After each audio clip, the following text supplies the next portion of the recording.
honest truth is that it was driven by efficiency savings. There needed to be savings within the public spend here within East Ayrshire. And when that happens, what we try to do here, particularly within Vibrant, is look how creative can we be in that sense. We started a journey about 8 years ago in this council in terms of transforming our relationships with the communities we serve. As public servants, we realise that we're here to serve, not necessarily do to people. So following that ethos and that values, we recognise that we're not always the best people to deliver services as well, and actually services can be equally delivered as strong by others. And part of that work was looking at who currently provides youth work within the authority. So it was part of our transformation strategy. It came up through that initial agenda to review youth work and how we deliver it. Because we traditionally had grant-making bodies that we would issue grants to local providers. We would also commission some youth work services as well. And there was no consistency across that. Youth services within East Ayrshire was quite sparse. It could be sporadic as well. And yeah, I think there wasn't that relationship. People weren't working collaboratively, and we didn't know what one another was doing, to be honest. So there was a lot of opportunities that were missed there, and it wasn't as good a service as it should have been. So that's, I suppose, is my view of how youth services looked at the beginning. I think there was a recognition from all of us that it needed to improve, and the best way of doing that was to work collaboratively, pool all our resources together, and that includes, I suppose, skills and expertise, and that's exactly what happened.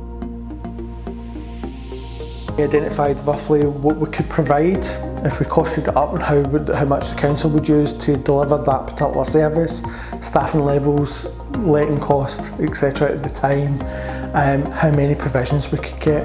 And we went back to then the 3 providers and said, this is what we have available going forward. This is what we would like to be able to deliver and what we think is affordable to deliver. And we also stuck into that mix as a £10,000 per provider that had no KPIs attached to. It was £10,000 for them to do how they wished, recognising that they have background costs that they need to deliver on, etc. So other elements had costed in terms of how many units of youth work we were looking for, how much our service provision, and the kind of localities that we'd be looking for it to be delivered. Totally different from what was done before, and really how we could shape that together. There wasn't a service level agreement, it had to be signed off by lawyers, etc. There wasn't a grant award acceptance letter as such. It was an agreement that we would issue that amount for the delivery of the services. We also reviewed the monitoring process, because previously it was quite laborious, I would say, in terms of that, and we try to keep it to a AA4 sheet now, coming in quarterly. There's an element of trust across partners.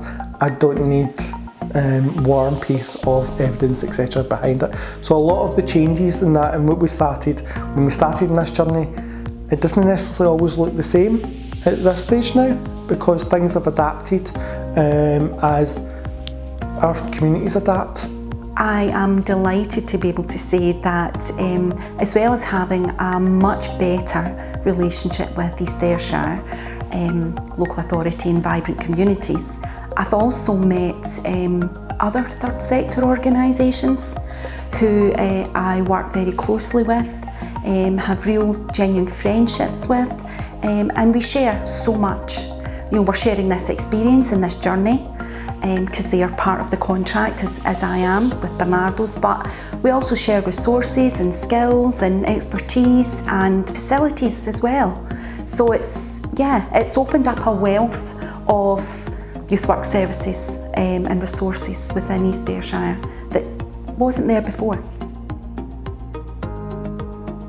I think the benefits for us has been that, one, there's a lot of bureaucracy being taken out of the mix on that. There has been an element of stability, because we've been able to give fairly lengthy periods of time, so 3-year funding commitments. And the other bit for me is that there's been much better relationships built up between the partners and the council. The other benefit on that change that we saw was the development of a youth work network, and I think that's been amazing for us. It's all year round, so the children know and the young people know that they can attend a group in their area. They're also empowered to make decisions about that group, and they decide what they want to do. It's amazing. It's really made such a difference. So the children and young people can go to as many groups as they want, and they don't need to stick to their area. It's really diverse, and it gives them opportunities that they previously didn't have. It's also made me more aware of who else is out there and what else they're doing, and it's enabled me to reach out and build relationships with others as well.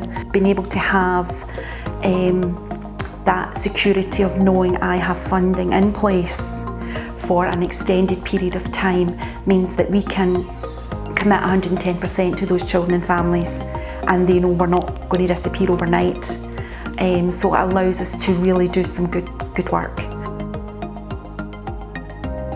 I would recommend for other local authorities to engage with their partners, to look at their relationship with their partners and how that can work. Councils particularly create their own protocols, procedures and bureaucracy. It's in our gift to change that. And what I would say is that to be open to that approach reaps so much more rewards in terms of the relationship you have with your partners, the extra leverage you can bring into your local authority area, but most importantly, the outcomes for the people we serve as public servants. So I'd recommend that. This approach I feel works for East Ayrshire in that sense, but some of the key principles in that aspect I think could be beneficial to everybody and anybody. I think together and collaboratively we've done so much more because everybody's brought something to the table. So yeah, I absolutely would recommend it going forward.